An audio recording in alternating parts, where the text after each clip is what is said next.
Today we're going to look at what a narrative arc is through a slice of life story. The narrative arc refers to the chronological construction of the plot in a novel or story. It contains the exposition, the conflict, the rising action, the climax, the falling action, and then finally the resolution. Let's take a look at just what it looks like through the story Bedhead. Shuffle, slump, shuffle, slump, shuffle, slump. Slumped, blurry-eyed Oliver out of bed, down the hall, and into the bathroom.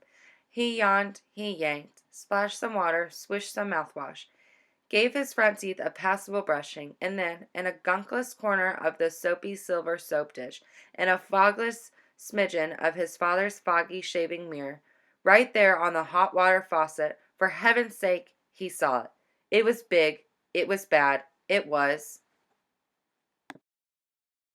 Here we can see in the story that the exposition has started. This is the introduction to the story in which the characters are introduced and the setting is revealed. Bedhead! Oliver's hair was out of control, way out of control. There was hair going this way, hair going that way, hair going up, down, around, and there was one teeny tiny clump of hair way at the back of his head that looked like a cat's coughed up fur ball. Ah! Here we can see that the conflict is introduced.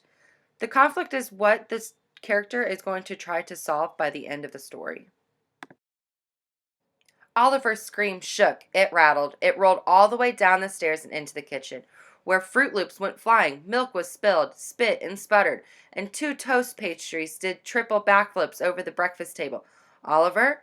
Oliver? Oliver! Shouted Mom, Dad, and Emily as they ran up the stairs and headed for the bathroom door. Mom leaned close to the door. Closer, closer. That's right, even closer. Is everything all right, Oliver? She whispered in the calmest, calm mom voice. Come now, dear. Open the door and let us in. No sound from Oliver. No whimper, not a peep. Please, said Mom. Pretty, please. Pretty, pretty, pretty, please. The doorknob slowly turned. Mom smiled at Dad. She gave a wink to Emily. There you go, she said, taking a step into the bathroom. Nothing can be that bad. Wrong. It was that bad. Yes, sir, no doubt about it, said Dad, surveying the hairy situation from the sink side. Oliver, my boy, you're having one bad hair day. Major, said Mom. Total, agreed Emily. Maybe if we just push it this way, Mom said, giving it a try.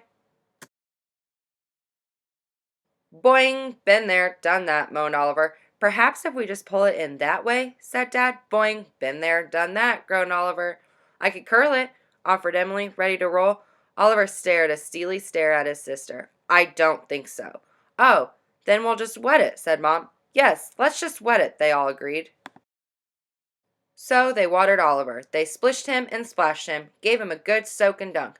Ah, they said, sighing a confident, job well done sigh. Oliver's bedhead was now one dripping wet head. And then it dried. Ba-ba-ba-boing, ba-boing, bink, bink, ba-ba-ba-boing.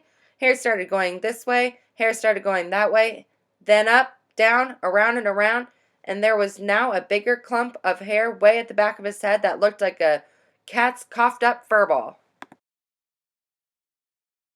I say we spray, shouted Dad, taking aim with the squirt.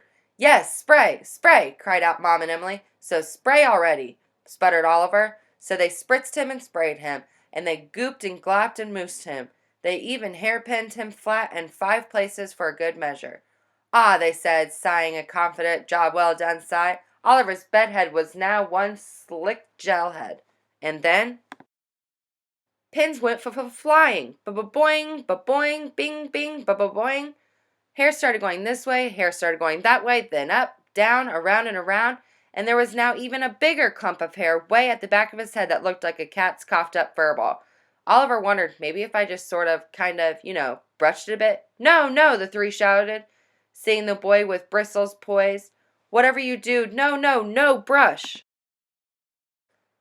Throughout the last few pages, we have seen the rising action. This is a series of events that complicate matters for the protagonist, or the main character, creating a rise in the story's suspense or tension.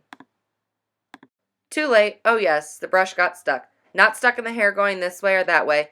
Not stuck in the hair going up and down. Not even stuck in the hair going around and around. But yes, very, very stuck in the clump way in the back of his head that looked like a cat's coughed up fur ball. Mom gave it a yank. Eow! Dad gave it a pull. Ouch! And Emily gave it one good long tug. Yike!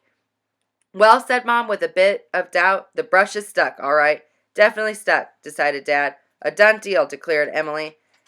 Then, just when they were all about to give up hope, Oliver saw the answer right there on the wall. At this point in the story, we have now reached the climax. This is the greatest tension in the story and the turning point in the narrative arc. That's it, he pointed. The hat, go get that hat. So without one more spritz, spray, or dunk, they all helped Oliver squish, smooth, and cram every bit of bedhead, stuck brush and all, into his faithful old battered but true blue baseball cap. Well, almost. Good enough. And with a kiss and a wave, Oliver was off to school. Everything was fine. Everything was dandy. Mary Margaret, who sat in the third row, 4 seats down in one desk across from Oliver and Mrs. Oppenheimer's class at Biddlemeyer Elementary, looked over at him and said, "You can't wear that hat." Oliver looked over at Mary Margaret. "Can Sue? Can not? And just why not?" demanded Oliver, holding tightly onto his hat. Mary Margaret grinned. "Because it's picture day." "Picture day," stuttered Oliver. "Picture day," sang out Mrs. Oppenheimer, standing in the front of the class. "Everyone line up for our class picture. Back straight, faces front, smiles wide, and hats off." "Uh-oh," said Oliver. "Hats off." "We're waiting, Oliver," said Mrs. Oppenheimer as everyone took their places. "We're waiting, Oliver," said Mary Margaret. "We're waiting, Oliver," said everyone else. "Hey, kid," said the man behind the camera. "Yeah, you with the lumpy-looking head. Off with the hat." Oliver hemmed, hee-hawed, but he knew he had to have it. He lifted the brim and slowly took off the faithful old battered but true blue baseball cap. He held his breath. He closed his eyes, and he waited. He waited some more. Nothing. Zero. Zitch. Nada. He opened his eyes and looked up. There was no hair going this way, no hair going that way, no hair going up and down, not even around and around, and nobody could see the brush stuck in the clump of hair way in the back of his head. That looked like a cat's coughed up fur ball. "Ah," said Oliver, sighing with a confident, "job well done" sigh. "Ready, everyone?" sang out Mrs. O. "Big smiles and say cheese on the count of 3. 1, she said. 2, she said. And then, boing, boing, bing, bing, boing, boing, boing. Hair started going this way, hair started going that way, hair started going up, down, around, and around, and the brush that was stuck in the clump of hair way at the back of his head that looked like a cat's coughed up fur ball let loose and boinged Mary Margaret on the top of the head and boomerang right into Mrs. Oppenheimer's nose. 3, said the boinked Mrs. O, just as everyone else at Biddlemeyer Elementary got a look at Oliver and his bedhead. "Ah, geez, click." "Got it," said the photographer. Now we have reached the falling action. This is the unfolding of events in the story's plot and the release of tension leading towards the resolution. Here we can see that Oliver's bedhead was captured in the picture of the class.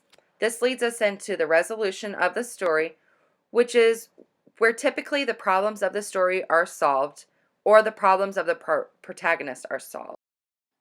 Well, there you have it. That is what a narrative arc looks like with a slice of life story. I look forward to reading your personal slice of life stories and seeing how they fit on your own narrative arc.